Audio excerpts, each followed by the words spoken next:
There's a loose board on the stairs. Don't trip. Or do.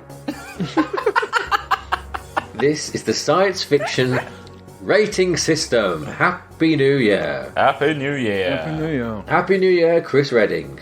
Happy New Year, Sam Draper. Happy New Year, Alex Humphrey. Happy New Year, Sam Draper. Happy New Year, Alex Humphrey. Happy New Year, Chris Redding. Brilliant. We're all back. And it's a new year of ratings on the rating system. How was everyone's holiday break? Nice. Yeah? Restful. Fun. Yeah, nice. Yeah. Great. Good. Great. Hey, it's not the only new thing, is it? New year, new website. Ooh. Oh, well, don't mention that. It's an absolute mess. New hosting Keep that on the download. Maybe don't go to the website for a few weeks. Oh, okay. I actually, I had to get in touch with support because this is really boring, but people at home like stuff like this. We've transferred to a new host, and I was setting it all up, and I was trying to change the banner because currently, if you listen to this podcast very soon, it might be there. There's a woman I love podcasts, like screaming or whatever. And I tried to change it, and it said you've used all your data this month. And I was like, well, hang on, I've literally just started using this. All I've done is loaded the image, one image. You splurged it on the banner. Yeah, and so I had to get in touch. You put an 8K banner up.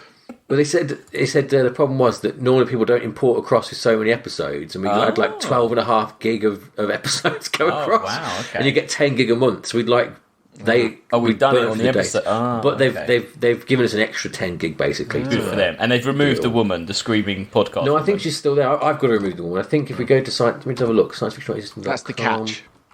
Yeah, she's got to stay there. She's got to stay there. No, she's currently still there, still screaming. But new host. It shouldn't impact anyone on the other side of the wall. Really, hopefully, no one should know a difference. No. Anyway, we're back. New host, but still the same old thing. We're rating films. Oh, that was in the notes. She's screaming, isn't she? She's really going for it. Aviators on. What podcast is that she's listening to? You know, what's Sunglasses podcast. She's listening to me eating. Yes, it's not ecstasy, it's rage. Yeah. Well, yeah. Or maybe she's just watched the Humanity Bureau. Who knows? Ooh, maybe. Which is this week's film. The first. Well, all right. Spoilers. The first of 3 weeks of 2017 films, which is the newly available to rank films. That makes sense. So we each picked one. Long-time listeners might remember Alex and I mentioned Humanity Bureau when we watched a load of Nicolas Cage trailers when Chris was off watching filming Alien. Yep. And I seem to remember this is the one we said we'd want to watch. This or was it Jackie Chan in a cyborg suit? What was that one? Was that a different show? Yeah, I'm losing track now. Anyway, it's a long time ago. Yeah. But anyway, this came up before, and now we've got a chance to watch it. Had either of you seen Humanity Bureau before? No. Apart from that trailer, I didn't know it existed. No. I hadn't even seen the trailer, and Yeah. So this is a Nicolas Cage film, and I imagine most people listening to this podcast are aware of Nicolas Cage's situation. He had a horrendous tax bill sometime in the early 2000s, and after National Treasure kind of had to keep making films despite there not being that much demand for him. Didn't he? I thought I read he bought a Tyrannosaurus Rex skull, but then like the museum was like, no, that was stolen. You need to give that back. And and then he was like, but what about the money? And then they were just like, sorry, no, you just have to give that back. We that's ours. It was stolen from us. That's what I thought. But I've never heard that version of it. That's more interesting than it being a tax thing. I'd always said it was tax, but I don't know. I think it's tax as well, but that didn't help. The Tyrannosaurus Rex skull issue. Make sure you figure out the ownership of the skulls when you're buying the T-Rex skulls. Yeah. What's the thing about him? Hasn't he got like a Superman Kal-El plot or something? He's got a tomb, a crypt, hasn't he? Like a family crypt for himself. Oh wow. He's built like to be put in when he's dead, and it's like got Kal-El or something. He loves Superman or something. Yeah, like that. There is test footage of him as Superman, isn't there? Yeah, he's obsessed with Superman, isn't he? He loves Superman. Yeah, so he had to return it to the museum. It cost him $276,000. and he had to turn it over to US authorities. Brilliant. Which then returned it to the Mongolian government. Brilliant. But you can imagine if any of the three of us got our hands on a Tyrannosaurus Rex skull, I would go to Chris first, obviously, but I think after Chris, I'd probably go to Nick Cage and say, "Do you want to buy this?" Like, I think it was literally just dug up by some chancer and like exported without like paying the tax. I've just popped his tomb in the chat for you to see as well. Nicolas Cage's pyramid tomb in St. Louis Cemetery No. 1 in New Orleans. You can go and visit that tomb. That's beautiful. There's no one in it at the moment. It's just a... No, it's for him. It's a stark 9-foot tall stone pyramid with the Latin maxim omnia ab uno, which translates to everything from one. Nice. I guess at least he's paid for that already. Yeah. Apparently he bought it from this convicted paleontologist called Eric Prokopi, who's reported as a one-man black market in prehistoric fossils. I'm surprised there hasn't been a film. So he bought it off the dodgiest fucker available. I'm surprised that hasn't been turned into a film starring Nicolas Cage.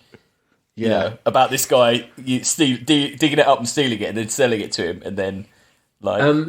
It is tax as well. Between 2002 and 2008 alone, he owed $13.3 million in tax.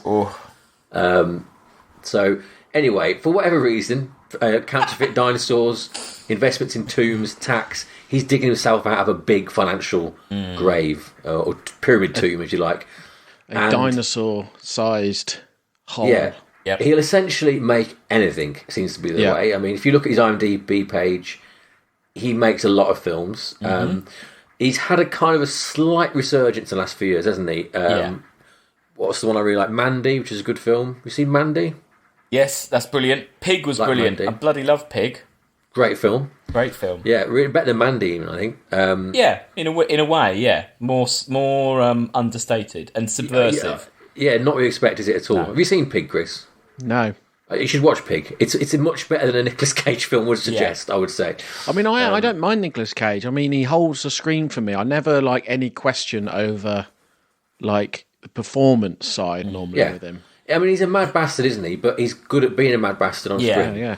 And like things like adaptation, he's brilliant in that, and that's a very like against type kind of role. I think you have to be careful with films like Jiu-Jitsu, which is also a God, that's bad. That's terrible, and he's not really in that very much. No, he's not. It's a stunt casting. That's how you have to be careful when they cast him, and he's only in 10 minutes and knows whole 10 minutes of the trailer, and then but that is all he's in. That's when you need to be.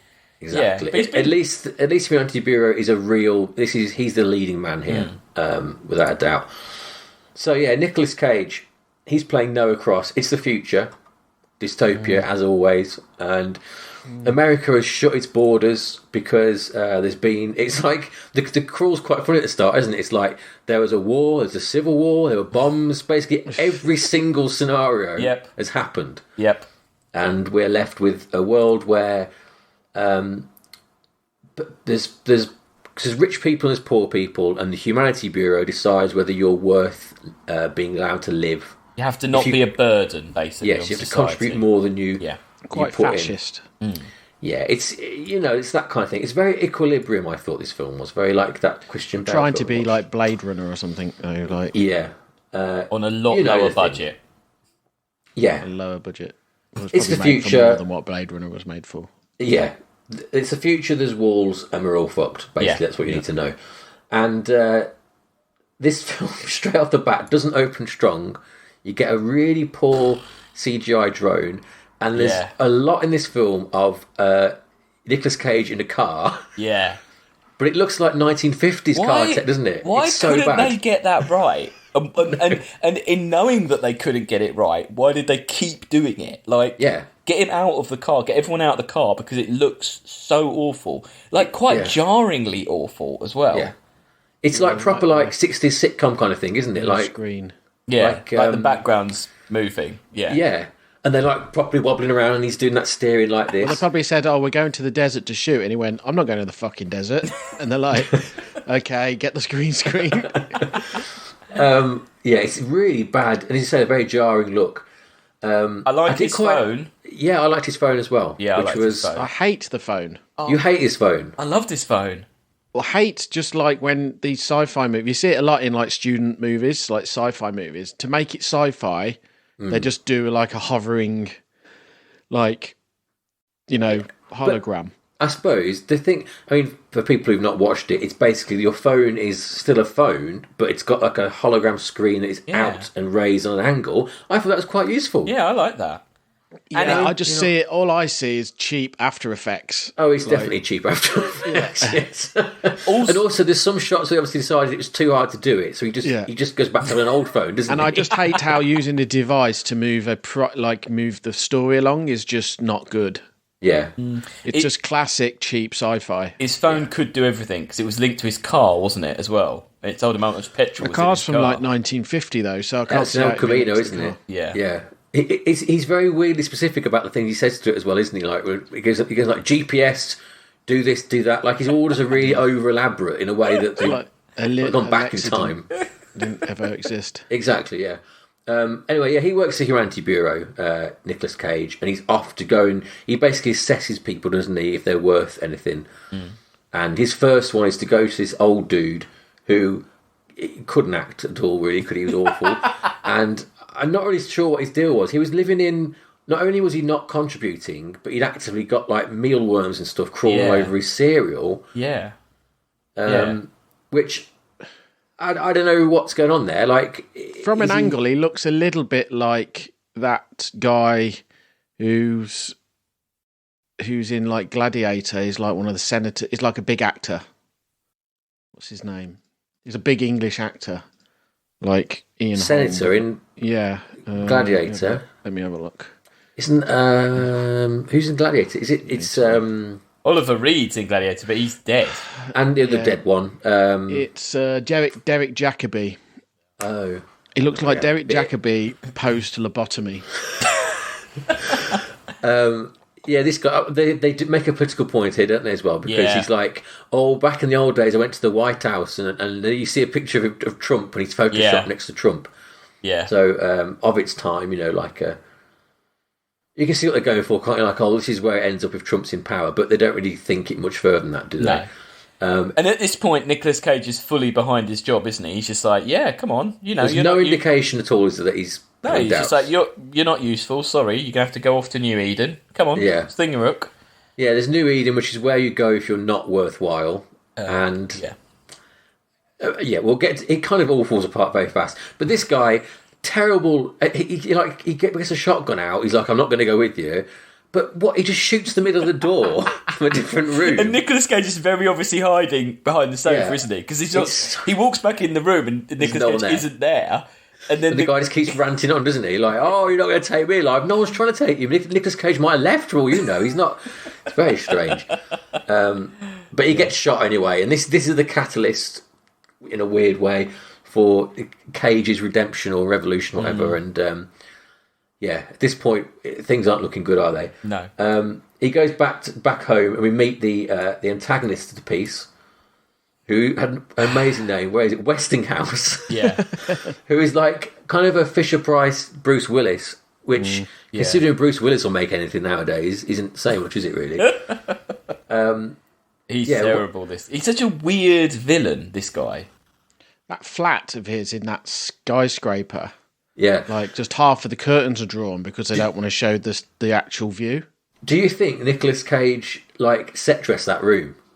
Because he's got, a sort of an Evel Knievel bike, hasn't he? One of those cocktail drinks globes. Yeah. His fishing kit, an oldie worldy, one of those old-fashioned, flashlight things, like old Hollywood-like kind of things. It really was set dressed by... How old is the director of this film? I don't know. The director and the person that wrote it, they've just got no credits whatsoever. He's not blue on Wikipedia at all, Rob King's. No. Here he is. He's born 59, so what's 62. that? 60. Yeah, he's getting on. Yeah, a bit of a hack. Known for this. Nothing. Yeah. No credits at all. Or the writer either. They've just got nothing, basically. It's really weird. It's weird. He's got credits on IMDb. Yeah, but they're not anything I'd ever heard. Like, not even a little bit what I'd heard of. Not even, ballpark. There's I loved in this as well the absolutely blatant setup for this cabin thing of where Not only is he talking about it, he's fly fishing in his front room. It's mental. He's so obsessed with this cabin. And the guy keeps going like, oh, that cabin. You remember that cabin you love? It's in Canada. Yeah, the cabin. Canada doesn't exist. Yeah. Oh, Canada, you say? Yeah. Fly fish. It's ridiculous. Did you feel as well that a lot of the actors in this were Canadian and it was probably filmed in Canada? I thought that, or when the German guy turns up, I thought, wonder if it got like some of that Eastern European money where they have to like put in lots of that kind of thing. There was just a few boots, like, oh, what's this all about? They just their accents and like a couple. When you look up their credits, a lot of them are in those sci-fi TV shows that are just obviously filmed in Vancouver. Like, What do you think's going on with how in his house he's got a Manet and he says that in his bathroom he's got the polka dogs thing? That's very equilibrium as well, isn't it? Like confiscating art. But like, the scale isn't right at this, is it? Like, what's going on? How many people are left in the world? Yeah. And why have they got pieces of art in their bedrooms? Yeah. And why doesn't he care when he puts a fishing hook through it? Like, why did he have it? Are they giving it away at this point? Like, it's very strange, odd. isn't it? They mention, like, right at the end, to jump ahead, spoilers, Eden is actually basically a concentration camp. And they mention that in the whole of America, there's 6 gas chambers, right, in this one camp, don't they? Yeah. So America's a very, very, very big place. There can't be that many people left, can there? If that's what they're calling like a Holocaust that's taken out the whole country. But also, why? What are they? They're moving people off the land and stuff, but they're not doing anything with the land that they're taking back. No, they live in a wasteland, don't they? Yeah, people. I mean, he says, "Oh, nothing grows. There's no water. Why do you want to live in this place?" And they're all just like, "Oh, because it's probably better than that weird death camp that you're pretending isn't a death camp." But but what are they doing with the places they take? I don't know. They keep talking about drinking piss, don't they? Yeah. There's like twice in one scene they go like, "Oh, they were all just drinking piss," and then they talk a bit longer, and the guy goes again, Westinghouse. I bet he was drinking piss. Like, they're really into this drinking piss thing. And kids drinking piss as well. Everyone's drinking piss these days. Yeah. So then Nicolas Cage goes off again. There's the fat guy with the pickup truck. He looked like he was drinking piss. Oh, we'll get to him. We'll get to him. He's great. Brian. I love Brian. First of all, Nicolas Cage is still at work, and he goes off for his next assignment. And I guess the only kind of, like plot point this film's got really is a mystery about what's going on here, isn't it? In terms of why does this woman and her child so intrigue him? Yes. And is he just horny? Or more? Is there more to the horn? Is there more than the horn? And surprisingly, there is. Yeah, there is more than the horn. Yeah. I'd just like to say I really like Nicolas Cage's jeans in this film. Didn't notice them. Nice black, quite well fitted, obviously quite expensive pair of jeans, and I thought, yeah, nice. That's my pro column. We're having to go for That's where the jeans. budget went on. Anyway, so he meets his family, and this is the main cast. So we've got Sarah Lind, who's playing Rachel Weller. Sarah Lind, do you know anything she's been? She's in Wolf Cop, which is a kind of comedy horror, so that you can't. That sounds fun. And Martha's Vineyard Mysteries, she was in. Right, okay. Which sounds great. And the child Lucas, who I've not bothered to look up because he's in the Woody Woodpecker film. Right, okay. There you go. Brilliant. And do you know why that Woody Woodpecker film was made? Is it to keep the rights from going into public domain? Maybe, but it's also, I think it's because in France, Woody Woodpecker's like a huge character. They're obsessed with him. Yeah. And they made a film literally just to sell in France because he's so big out there. That's crazy. Yeah. France is weird, isn't it? Yeah. You hear a lot of weird things like that about France. Yeah. That and the defamation laws are very weird over there. Those are two things I know about France. Odd taste in films.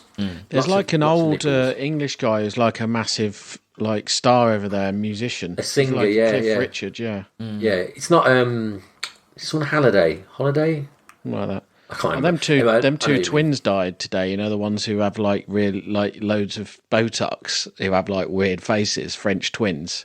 They're like ex-science presenters, and they but they both they're all anti-vaxxers, but the amount of shit they put in their face, it's like it's a joke. But they both got COVID, basically. Oh, well, rest in peace, those dudes. Whoever they may be. Vive la France. So yeah, Nick Cage is investigating them, and they're trying to bribe him with a glass of lemonade. Yep. Which and some new shoes. Yeah. The kid's And got also, new shoes on. she goes to that kid. That kid goes, "These shoes don't fit," and she goes, "You can take them off." And he goes, "I'm going to take them off."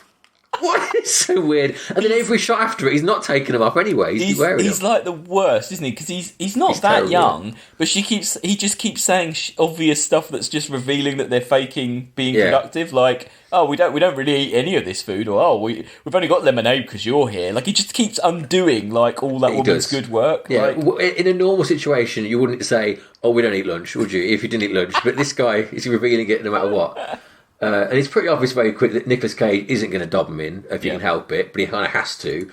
But for the strangest of reasons, they delay the deportation because the child's got a recital. He's part of a vocal troupe at school. Yeah. Very strange again, isn't it? Yeah. Very. But it's also strange because within the next scene, the baddie is like, "Oh, we need to spy on Nicolas Cage." And that poor like guy that's his assistant's like, "Oh, do we?" And he's like, "Yeah, it's protocol. Yeah, it's protocol. Yeah, everyone does that. When they get a promotion, we spy on them." And it's like that. Like in the office, you'd just be like, "Do we? I've never done this before." But also, see, I thought it was going to be that guy knew about Nicolas Cage's past, and that was why he's spying. 'Cause he'd set him up to. He already knew about it, but he doesn't. He doesn't know anything. Does he? No. Yeah. He's just been... So why is he spying? No, I don't know. He's just been also, really don't you weird. think his assistant friend? Yeah. Do you think that was maybe like 4 or 5 roles at one point, and they just couldn't get the budget to cast them? Because he appears to like run the comm section. Yeah. He's in the catch and retrieve team. He's the next in command. He's everything basically, isn't he? That guy's called, and I'm sorry if I get your name wrong if you're listening, Vasilius Shannon. Yeah. And he was in 24, D2, The Mighty Ducks, and an episode of CSI called Fanny Smacking. Wow, I thought he was the best of a bad bunch. He's my favourite. Yeah, he was all right. He's my favourite. He just looks. I love. There's quite a few scenes with him and the baddie where he just looks super uncomfortable. Oh yeah, like the swimming scene, the swimming pool. We'll get to that. That scene's the best scene in the film. He just looks really like what? Like it's like he just looks. It's like he's a bit like he's almost like aware of that he's in the terrible film. Like yeah, definitely. Yeah, he's the best one. Yeah, they spy on Nick Cage, and he very quickly loses the plot now, Nicolas Cage, doesn't he? Yeah. And they use this weird kind of flashback thing where like they flash back to the fact when he shot that first dude, it turns out he actually got a note off him. I don't know why they like so obscure that plot line as well. You know, like they kind of This really was like written and not checked over. Yeah. Was it? It was like. Didn't go through many drafts, this, did it? No. I think it's... And also it's trying to... I think it knows not a lot there, and so it's trying to make it cleverer than it is, maybe, or it just... I don't know. They're not confident in it, in a way. No. Also, the kid has a really, like... a ridiculous accent. It's almost like an episode of Casualty or something. Yeah. When he tries to put the little bird back in the nest... But it's like a really slow setup to him falling off. Like it takes so long, doesn't it? It is very Casualty, you're right. It's more Doctors actually than Casualty. It's not even Casualty quality. It's more, Doctors. They've got a day's reprieve. Nick Cage has gone back, and he encounters the underground, which this scene was incredible because when Nicolas Cage gets in the lift, and I'll try and do this justice, but I don't think I can. He basically says the line, "What is the truth?" to this bloke. But he says it, "What is the truth?" Like, the emphasis is on the. What is the truth? I can't do it. The truth. What is the truth? It's like he doesn't understand what he's saying. It's so strange. And also, they don't really, like, the guy, we later on learn that the guy told him the truth, didn't he? Yeah. Right? And the truth is that there's a gas chamber. Yeah. And in a bit, to motivate Westinghouse, his boss brings a pallet of Amazon boxes into the Humanity Bureau. Yeah, that's hilarious, that bit. And he opens one up. They're having their meeting leaning on it, aren't they? Yeah, in a courtyard. They're in a huge space with just this pallet of boxes, and they're just leaning on it. Outside as well, outside. Yeah, having this meeting. Yeah. She was, the woman in that scene was another one who was a bit like, what's this all about? Like, she was very Canadian as well. Yeah, oh, that's Well, so yeah, the cool. boss- What is that building? I'm trying to figure out what that is. I don't know. Yeah. The guy, he opens one of these boxes from Amazon, and it's full of like cocaine, isn't it, or something? Just dust, yeah. And then he goes like, "Oh, what's that? Is it a child's tooth?" And the woman's like, "Yes, it's a child's tooth." And he's like, "Oh, that's a threat. You've got to get your job done." So what are they gassing people and then like burning putting them into small? But why are they in Amazon boxes? Them and sending them back? Yeah, why is there a pallet full of this dust? I thought they were going to say they're eating it or they're snorting it or something, but they're not, are they? Why are they sending it right? Why are they sending it back? Where's it going to? What's that? Where's that pallet going? Get made into food or something. They never mention that, do they? Though. Do you think that guy's on the phone? Right? Yeah, the people aren't listening. I need to threaten them with something. Can you send me a pallet of the pallet of bone of ashes? There should be some teeth in there. Yeah. Make sure there's some kids' teeth in there, so I can really threaten some people. Right at the top of the top box, I want a child's tooth, please. But why? Yeah. I mean, if it's they're trying to cover something up, why don't they just pour it into the sea? Why are they fucking boxing it up and taking it around the country? Why are they even covering it up? It's really obvious from the start that New Eden is... I mean, this is the plot of so many things. That the place... Also, like you said, Alex, they're not making any attempt to actually take the land the people are in. There's no support for them. They're drinking piss. Yeah. So what do They're not the bothering people anyone. Yeah, so why the rich people got to go and take them and make them into this mulch? There's no... Because just to put on a pallet and put in the corner of a room? I don't get what the... It's very, very, very strange. Yeah. Oh yeah, I don't know. Anyway, Nicolas Cage goes to recital and he's really into it. And he's also very good at picking out one child's voice from a line of 12. I don't think I could. And he stands right in the middle, doesn't he? Like he doesn't just sit down at the back. He's like standing right in the middle, like, you were really good. Yeah. The woman's not impressed, and so he goes back to the house and he stays over, doesn't he? And then he sees the dust. They keep going to this amount of dust, don't they? And the cars come in. But why does Nicolas Cage think that... why is he on the run? Because as far as he knows, they had an extra 24 hours, didn't they? He okayed that at Westinghouse. Yeah? He stayed the extra time. So why does he know now? Why is he on the run now? I don't know. Because he doesn't say, like, okay, I've had enough, I'm going to go on the run. He goes, oh shit, there's a jeep coming, we've got to go on the run. But why didn't he? No. I did like in this film that it was weirdly anti-government or anti-American yet patriotic at the same time. Like, it was interesting that the people who lived in the wasteland were still very patriotic to America, even though it was very obvious that America was run by Nazis and it was awful. They were the people who stormed the Capitol building. That's what they think. Oh, okay. They think they're patriots. But that's kind of That's a good thing about patriotism. It works whoever you are. Yeah, but I thought that was... Normally you wouldn't get that. Like V for Vendetta, he's not like really pro... Britain or England. I think that's a British take on on it, in the sense of like we kind of want anarchy. Like we actually don't like, we're kind of, we never had like a bureaucracy take over a country. We were this is like the old world. Okay. I think it's also like a diss on poor people being thick, because like immediately at the first hint of revolution, they all then go mad and have a revolt, don't they? Yeah. Despite having been completely fine and patriotic, drinking their own piss for years. It's yeah. Well, then again, it was just not written very well. And that might actually be the answer to this question. It's just not written very well. Terrible.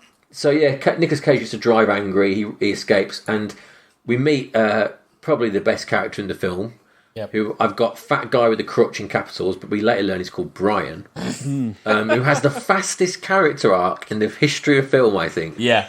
They turn up and he just stood there looking at them.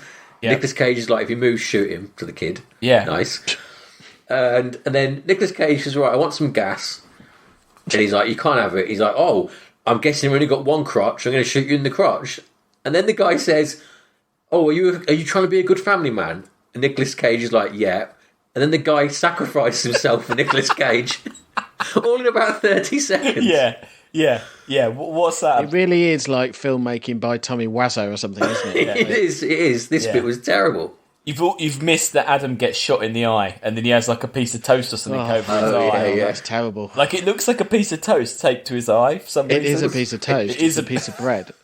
Yeah. You get the first hint of that comedy duo act with that other guy as well, and he's like, he gets the key, and he's like, just holds the key up. Yeah. Not very thought through. It's like in a different film, isn't it? Those two, really. The rest of the film. Yeah. But yeah, Brian the crutch man, who it's a true He's not even using the crutch, is he? You know what I mean? The crutch is just an affectation. Yeah. He doesn't need the crutch. Like, he often, the crutch is just floating in the air, and he's like walking without it. Like, yeah. And he gives them all the gas, doesn't he? He was saving that up. Everything he's got, and then rams himself into the pursuing vehicle and kills himself. For a man he's just met, a man who told a child to shoot him and then threatened to shoot his balls off. Yeah. Yeah. But now... And they even have a conversation, don't they, where she's like, the woman's like, oh, would you have killed him? He's like, well, he thought I would, so that's all that matters. That's all that matters. So he probably would have killed him. Yeah, I mean, little did he know that man was ready to sacrifice himself at the drop of a hat anyway. Yeah. Very odd. I mean, does he die? Well, I think that's the implication, isn't it? 'Cause he drives straight into the other truck, doesn't he? So, I don't think they ever show him dead. Yeah, but the government are going to kill him, aren't they, for getting in the way? Yeah. I think. Or at least send him off to Eden. Yeah. I don't know. We need to see more from that man, basically, don't we? Yeah. The best visual in this film, I think, is this little boat in the dried out lake bed. That's what they're going for, isn't it? I think. Yeah. It's quite a nice idea. Yeah. But, ruined by the kid in it. And the fact that, Nicolas Cage has got this postcard of, this... It doesn't look very exciting. It's a lake with a pier. And he shows the kid, and the kid's like, oh, my God, we've got to go here. And she's really annoyed, going, oh, you're going to get his hopes up. Well, he couldn't have expected this child was going to be so into this picture of a lake, could he? That he's like, oh my Lord. And then everyone keeps saying there are no lakes. They're really lakes don't exist, basically. Yeah. Lakes are fake. It's a conspiracy. Lake conspiracy. There are no fake lakes. Lake. It's a fake lake. MSM conspiracy, the fake lake. Birds are fake. I got a Birds Are Real t-shirt for Christmas. I love it. Birds are fake, you mean? Birds are a lie. I think it's Birds Aren't... Is it Birds Aren't Real? I don't know. Birds are fake.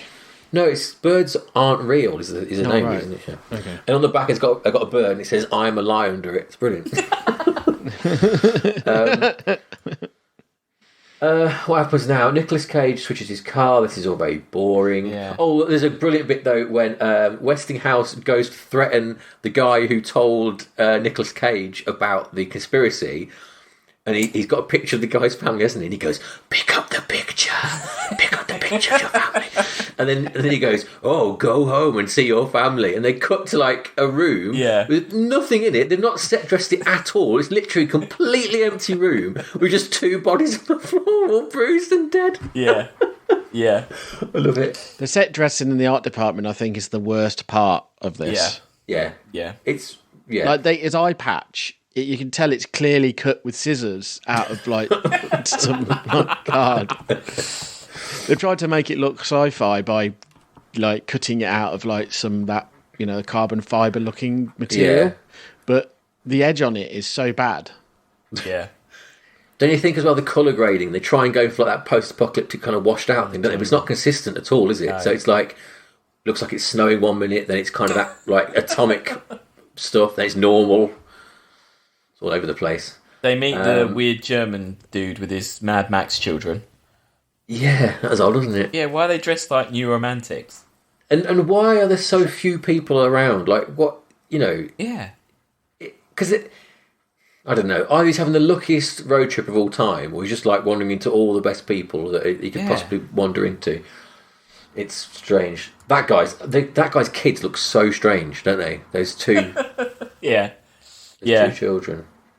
And he was just... They must have just done a load of green screen stuff, right? And then actually drove a car cross country, with some silhouettes of people on, sat in it. That guy, his character's called Adolf Schroeder, and the girl's just called Schroeder's daughter on IMDb, but the boy's called Spiky Hair. Not Schroeder's son. He gets that was in his contract. He demanded. Yeah, I must be spiky hair. Yeah. Right. This is my favourite bit of the whole film now. Okay. Westinghouse is going for a swim. I mean, everything about this is incredible. He's got a timeshare. Yep. He says that is extremely expensive. That gets him a swimming pool. Yep. And I think the implication is, he says, doesn't he, like that people can't swim anymore, doesn't he? Like that. Yeah, people can't swim. Yeah, no one can swim. And he says to that the dude, his assistant, he's like, "Oh, come and swim, come and swim." And he keeps like aggressively splashing him. Yeah. And the other guy's scared of water. Yeah. He's also wearing like a full-on suit, like wetsuit. Yeah. Yeah. And he says, "You should come for a swim." And then he says the line, "The trick is to hold your breath before you go under." Right? And then dives under the water. So have humans forgotten? Well, he says before that, it's a very real possibility when he says, because the other guy says he'll drown, this is a lost art, Porter, he says. So holding your breath. Or swimming, people have forgotten how to swim. They've just completely given up how to swim. But surely a lot of America is still... I mean, are the seas gone? The seas couldn't have gone. Well, yeah, so there'll be a lot of people still living on the edge of America who would be near water. But I mean, this pool. Why is this guy so scared of this pool? He gets in it, and the trick is you hold your breath. That's it, isn't it? Like, what's so hard about that? I don't get it. Really weird. The thing is, you can't hire any lifeguards because there aren't any. No, true. It's a very weird scene. It's such an odd. It's very odd. I don't get why it's even in the film. It's like in Blade Runner, when he goes to the guy who made, the guy who makes the replicants, the guy who gets his head squeezed in by Roy Batty, and he's got like that kind of like austere sort of minimal kind of future palace, hasn't he? And this is like the £2 version of that, isn't it? They've got like they've put a bit of wood panel on one wall. Yeah, they've got. I'm not sure it even works. Like they put them CG windows in. Yeah, I'm not sure it even works because there's a doorway. And you can't see. You'd be walking out to nothing. Yeah, it doesn't make any sense. It just feels like they made the film and then they went, "Oh, it's not long enough. You guys, can you come back for some reshoots? Just make some stuff up in a pool." Actually, I've forgotten as well. The other good bit about this is that Westinghouse has worked out that the woman with Nicolas Cage isn't who she says she is. Is he? Right? Yeah. But he's got no motivation for doing it. He doesn't know why he's doing it. And this guy says to him, he goes, "Oh, well, why do you think he took a name?" And he's like, "I don't know." But he's got no drive to find out why. He doesn't care, does he? And also there's no... I couldn't get why... Yeah, he's so obsessed with hunting them down. And I think... finding out her history. Well, yeah, and I think you're supposed to think it's because Nicolas Cage has this disc that shows that there's... that they're like... it's a death camp. But there's not a point where anyone higher up to Westinghouse says... He's stolen the information. We have to stop him before it leaks out. Like that's all you need. You need one line, maybe with the baby teeth or whatever, just to get that point across. Because they just don't get that. It just feels like they don't make it to the very end, do it's they? like he's weirdly like sexually obsessed with Nicolas Cage. But also the thing with a woman, it wouldn't even apply to that, would it at all? No, it's nothing to do as with though his role in that is basically to be us. And he's saying he's saying to the audience, you need to ask the question about why is Nicolas Cage so weird about the woman. Yeah. There's no reason his character should give a shit about that, is there, at all? No. It's no. I just kept wondering why they bothered to. They've spent a lot of money and manpower trying to get. Spent any money? No. Well, okay. I mean, in the fictional realms of this world, they keep driving cars out. They keep expendable. These people just keep getting killed. They keep do, but not on a big scale, is it? And there's a drone in a bit, and there's a drone flying around, trying to catch them. And they cut back to that like room in the Humanity Bureau with the TV. Yeah, and he says to his assistant, he's like, "Can you zoom in on that?" And he's like, "Oh no, we can't. The army won't let us." So what's that? Is it the Humanity? It's like they're kind of like Humanity Bureau is its own weird little thing that no one's cares about. Because also at the end, when the riot happens, and they cut back to that flat screen and they're watching it, and there's like 6 people stood around, isn't there? There's Westinghouse, his boss, that woman. Yeah. They're just stood watching the screen like, is that the whole of government? Just these 6 people? It's just them and their baby teeth. Their pallets of baby teeth. Yeah. They're like, oh, I've got to get this shipment out to wherever, Mexico. They're expecting their pallet of baby teeth. Weird. The drone catches up to them. They're getting towards the Canadian border. The kid goes for a poo. Yeah. And again, Westinghouse, what is going on? He's hiding in the cubicle next door. Yeah, no. Waits for him to poo, kind of punks him by rolling some toilet paper through. Yeah, he waits for but that's what I wrote down. He must have sat there all the way through the kid having a poo, wiping his bum, and flushing the toilet. And then he decides, like, what is that about? But also, the kid, right? The kid hears the noise, he knows someone's in there, says hello, and then a toilet roll rolls under the door, still finishes his poo, and then he goes to wash his hands. Like, surely, why is he not just running off? Yeah. And there's been an apocalypse, but there's still got toilet roll. We know that's the first thing to go. That's true. Hell yeah. Toilet roll would have gone way before water. Yeah, that's true. Perhaps that was Westinghouse's personal role that he keeps with him at all times. Oh, it's a timeshare he's got on that. Yes, you don't want to know how much this roll cost me. So he says, I'm renting it. Yeah. Yeah. It's also been revealed just before this that it's Cage's kid. That's a dross. Oh, yeah, of course you missed. That's the revelation, isn't it, really? Yeah. Yeah. But at least it makes sense. It was annoying, but at least I then understood. I pretty much checked out by this time. Oh, okay. I also like, though, when they explain about how she took custody of the child, and she's like, we were mates and we had an argument. Yeah, she was going to sell. She killed her. Yeah, she was going to sell the little boy, and we had a. Yeah, there was an accident, as in I just killed her, basically. Yeah. So he's making his whole new family. And also, in that bit with the toilet, Adam says it's all fun and games till someone loses an eye. Yeah, like a kind of Arnie level, like bad gag. Yeah, and then after that, when like the kid gets the eye and it rolls and he knocks the thing, and he goes, "Oh, I'll get it," and just jumps off and runs off. Yeah, and then just goes under the thing and just pops up out. Yeah, it's so stupid. That bit. And Westinghouse just looking around like that bloody kid. He's useless. He's absolutely useless. They're all useless. Actually, three of them turn up with Uzis trying to shoot them. They all miss. Yeah, and that woman who's never fired a gun in fact, earlier in the film, couldn't fire a gun in a straight line. No. Takes them all out. it's ridiculous. We're barreling towards the end. They get to the border. Have I missed out on anything before the border? No, they chat a lot, don't they? They've got a Geiger counter because everyone says that Canada's just an irradiated wasteland, and that's when everyone goes up there. But then they get there, and it's fine. And then she does this bit where she swaps the batteries out just in case, and it's still fine. That takes way too long, doesn't it, that batteries change? And they're like, why build a wall when you can scare people into believing there's a wall? Or there's this thing like deep like that that's supposed to probably be a trump. Or it was. What was it? Fear is a more effective wall than a wall, like that, wasn't it? Yeah. Oh, puke. Yeah. Also, if the battery was broken, it wouldn't make any noise, would it? It wouldn't. It wouldn't give a false reading. It would give no. No, it just wouldn't work. No reading. Yeah. So misunderstanding how batteries work there, really. But... Batteries would have gone as well if water's gone. Yeah.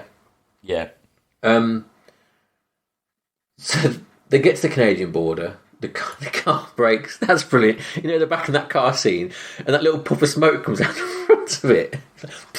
There's that. There's a really good bit when they're waiting when the drone's going over.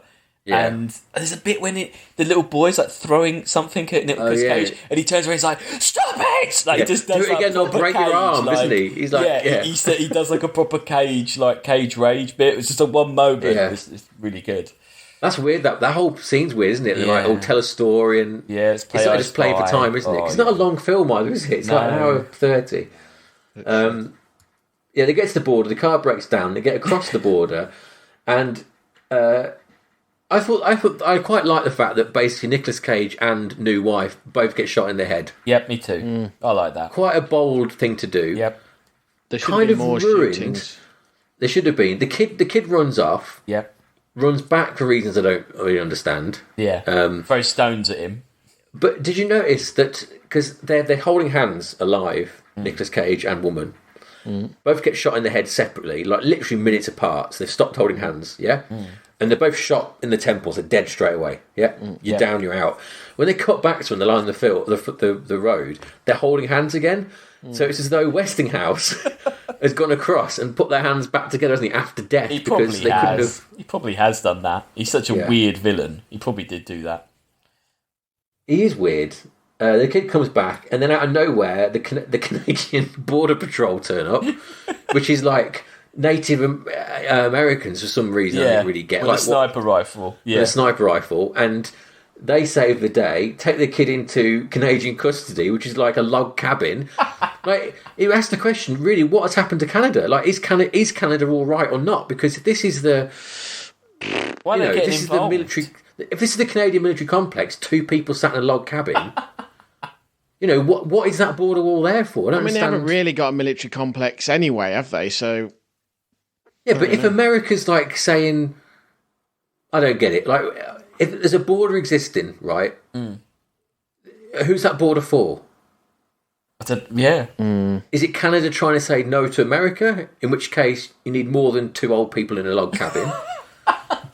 Is it America trying to keep Canada out? In which case, why do they want to go down there? Because America's a wasteland, as we know. And haven't they heard the rumour that their whole land is irradiated? Like, why do they not care? Yeah, that's they get the video through, don't they? Nicolas Cage going like, "Oh, it's all conspiracy." They're being eaten. Yeah, why does Canada care? Yeah, why would they then storm? Because wouldn't they already know? Yeah. If Canada aren't in the same state, and there is a nuclear power station that has been destroyed, isn't there? But there's no radiation. So how's that happened? Canada would have all the water because they have the mountains and all the lakes. Yeah, I mean, they literally show mountains with snow on the top in this. Yeah. Yeah, I don't know. I don't understand Canada's role in it all, really. And then you get a lot of stock footage of rioting. Yeah, the Nicolas Cage tape. What is it he says? He goes, "The revolution has begun," or something like that. Yeah.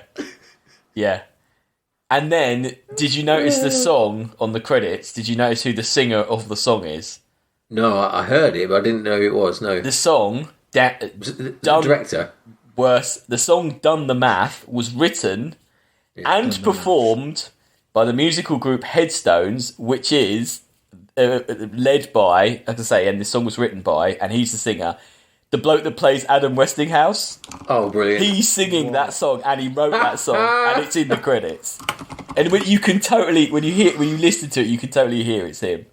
Yeah. Headstones. Wow. Headstones. Adam Westing, the Hugh Dillon's band, the Headstones. It's basically, we're basically on the line of, what was that terrible Russell Crowe one where he did the song?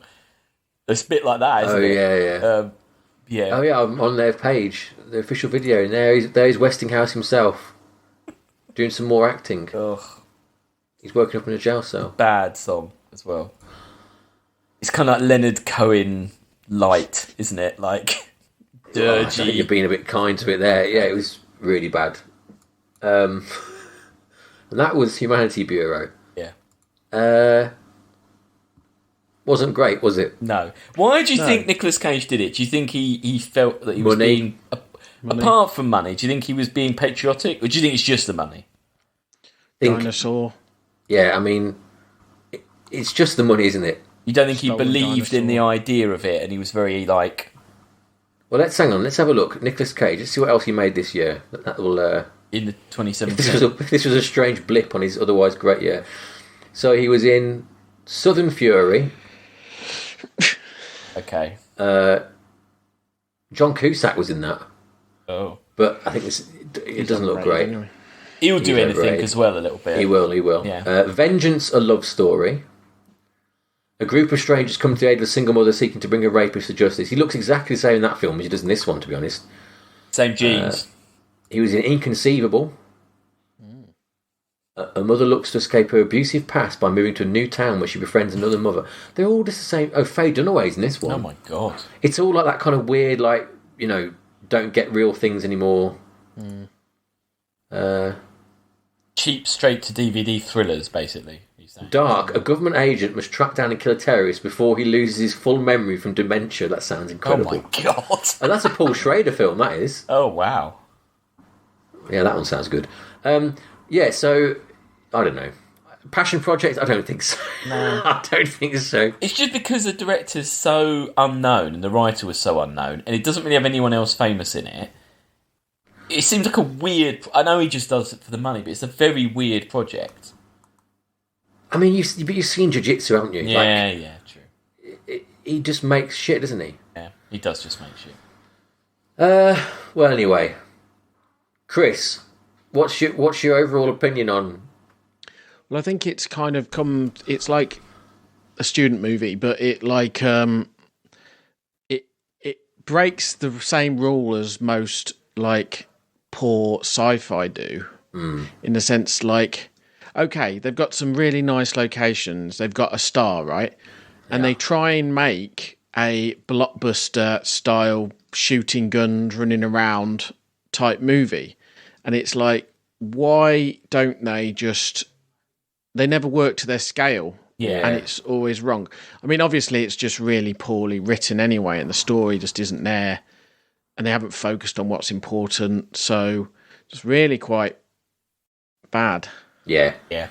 Also, a lot of these low-budget things also, they'll really go into the fighting, won't they? If nothing else is going on, Yeah. Yeah. they'll know their audience is like drunk men at 3 a.m, so there'll be a lot of combat. But there isn't really that even, is there, in this? It's very, very boring. And That depressing. whole driving along sort of shit Yeah, the is drive- so Yeah. bad. It's just a boring road movie. Alex, have you got anything redeeming to say about... No, like I say, I didn't like I said, I thought it was interesting, the kind of patriotism going on a bit. Yeah, they didn't play to their strengths. I think if you had a big bunch of watching it on your own, just don't bother. If you can get a group of people and get a bit drunk, I mean, it's kind of a bit funny to laugh at, but it's not funny enough, though, is it? It wasn't. No, it's terrible. It wasn't funny No, enough. they're kind of... I think you've got to be watching it closely to get any sort of laughs out of it. Yeah. You know, it's subtle things that are wrong that are funny. Although I'd happily watch a spin-off that was just Westinghouse and that. And Westinghouse and Porter. Yeah, and Porter. Like the Hobson Shaw of the Humanity Bureau universe. Westinghouse and Porter. So, where's it going to go in the list? Can I give a pitch? I think. See, Imposter. That was a bit like this. Do you remember that? I do remember that. Yes, that was. Is that the Gary Sinise one? Yeah, and The Colony. Yeah. Wasn't that a bit like this as well? That was the snow poor. one. Bill Paxton and... Yeah, so these are kind of low-budget sci-fis with one famous or two famous people in. I think it should be around that. We're looking at like 211 here. I think it's worse than Imposter even. I think. Yeah, it definitely is. Okay. It's not worse than After Earth, though. Or The Fifth Wave. I think it is. Oh, The Fifth Wave was so bad. The Fifth Wave. God, I forgot about that. What was that one? That was the teenagers with the... That was terrible. Oh, it was so bad. What's the name out of Kick-Ass? That one. Yes. We've wasted some shit-ass time on this, haven't we? Like, And After Earth was so annoying. I mean, like, the Will Smith and his... I think it's the worst film in After Earth, though. Really? At least some of the CGI is a bit competent in After Earth, wasn't it? It's not worse than Transformers, though, is it? Oh, actually, no, probably... No, actually, maybe... I think it is, because it's not very visually compelling. The story's rubbish, okay. the acting's rubbish. it's not got much going for it at all, really. Okay, No, it's... It's not, actively offensive like Lawnmower Man, so we've got that going for it. I really hated Attilia Battle Angel. I really hated it. It really made me angry, that film. Alita, yeah. That made me angry. So I'd like it to be above that, but, I read that there's some talk that sequel's going to get made. Because he's involved with that Boba Fett thing at the minute, Rodriguez. Oh, is he? He's back in favour with... I watched the first episode. I think he's terrible. The main Boba guy. Fett. No, Rodriguez. Right. Yeah, I don't particularly rate Rodriguez. He was the worst one of the Mandalorians. He did a Mandalorian Yeah, he episode, did do a Mandalorian. and it looks like a fan film. I think below Transformers, maybe above Lost in Space. I don't know. I mean, really? There's no winners here. No, it's better. I say it's better than Virtuosity. Okay, because that was absolutely terrible, That was- and that had had no excuse really. That should have been better, shouldn't it? There was more money in that, and yeah. Denzel Washington's in that. That should have been a better film than it was. So I'd go with one higher than that. Is it better than Crawl? No, not really. Kroll was terrible. No. Not I would better. stick it right at the bottom, but just above like the toxic stuff. Yeah. Should we go one above Virtuosity then? Yeah. Okay. So 2-2-0. Wow. It's a great start to the year. Brilliant. Nicolas Cage vehicle. Yeah. He's have you heard the one he's making where he's like he's playing himself, isn't he? Yeah, I'm not sure about that. And he's an undercover CIA agent, isn't he? Going to like get a drug kingpin or something. Yeah, I don't know, because basically, I think he had a really good year last year because like you say, Pig was brilliant. Willy's Wonderland's really good. The Prisoners of Ghostland. Oh, didn't you? Oh, I love that. That was alright. Prisoners of Ghostland. But then he did that Netflix TV show, like the history of swearing, and it was really like, I'm Nicolas Cage, and I'm going to say fuck, and like it was really annoying. He was very annoying, and I don't. Is this film just going to be like an annoying, like, he's know? Trying to get to that JCVD period of Jean-Claude Van Damme's career, isn't he? That's what he's trying to get to. Yeah. Or become like a Bruce Campbell sort of figure. Everyone's like, oh, it's Nicolas Cage, but... No, it's weird, isn't it? Because, he's made some genuinely good films. I find it fascinating. I love... is it National Treasure 2? He has to do an English accent. Oh, I haven't seen that. The most hilarious Cockney accent you'll ever hear. He's like, "Oh, watch it, governor!" in Buckingham Palace as well. Oh wow, I haven't seen that. That film's amazing. It's a car crash. I don't. It's not sci-fi, I don't think, but that's a fantastic. Are there aliens in it? Can't remember. Yeah, they probably are. I remember it being like it just doesn't stop and makes no sense, and he's just awful. So yeah. Anyway, there we go. That's the first film of the year. Sorry about that. Next week. We're watching Alex's pick, Life. Life is life. And then after that, life. What's the one after that? Oh, Alien Covenant. Alien Covenant. And hey, what's after that, Sam? Well, let's go to the mailbox, shall we? Right, two mailbox things. First of all, several comments about Peter Venkman. And saying what? We should have held him more to task, the character more to task, because a lot of things he says aren't particularly PC anymore. I will say, in our defence, we all said he wasn't a very nice character, but we acknowledged that. Yeah, we did. Yeah, he's not only of his time, but even in his time, people are saying you're a bit of a twat, basically, and that's the humour of it. Yeah. So that was the character. Is that he's a dick. Bill Murray. He was an annoying person then. Yeah. And I don't. Now he's cancelable, but then he was just annoying. Yeah, and also the fact that Sigourney Weaver is so like onto his bullshit about everything. Yeah, and he doesn't get the girl. The idea of the story is because it makes Sigourney Weaver it puts her in an intelligent position as a character within that group. Yeah. Like she's in control. Yeah. And he doesn't get the girl. Like he does in the sequel, it's implied, but at the end of this film, he's not got the girl, has he? No. So I think we covered all that. I know. Yeah, we were. Yeah, I think we covered all that. I'm sorry that people thought we didn't, but you know. Well, it's whatever. Just the sort of a passing comment that we should. So what we're supposed to do? Just like go through the film and going, I'm just like not liking these levels of male toxicity. Well, no, I mean I read it. Well, afterwards I googled it a bit, and there are people who say like it's problematic or whatever. But I think it's just going too far. I don't think you can. I've seen way more problematic films, like and again the fact that it's not like I don't know, like I can't think of an example, like a Chevy Chase film where he's a shit but everyone loves him. Like what's that one, Fletch? That kind of thing. Where it's not that, is it? It's more self-aware about the flaws of the character. You know. Yeah. And yes, you couldn't make the "Are you menstruating Alice" joke anymore. But again, like no one's comfortable with the fact he's doing that, are they? That's kind of the humour of it in a way. Like Chris said, he is an arsehole. That's the character. Is that he's an arsehole. They all think he's an arsehole. That everyone in the film thinks he's an arsehole. No one's going, oh, that guy. Like he is. He's actively a dick all the way through. Like you know. Yeah. And we're looking back in time to the 80s as well. There's also that. But also but I think that's why that film's good though, is because obviously at the time people won't be laughing for different reasons, but we can still laugh now at it because they kind of future-proofed it by making him a twat, didn't they? Yeah. There are things like bits in Bill and Ted, things like that, where we had to just go, this isn't right, you can't do this. Hell yeah. But I don't think Ghostbusters has to have that treatment personally. Over Christmas I watched both Garfield films. Did you? Yeah. Oh dear. Yeah. Whose fault? Why? Logan's really into Garfield at the moment, so we did both Garfield and A Tale of Two Kitties.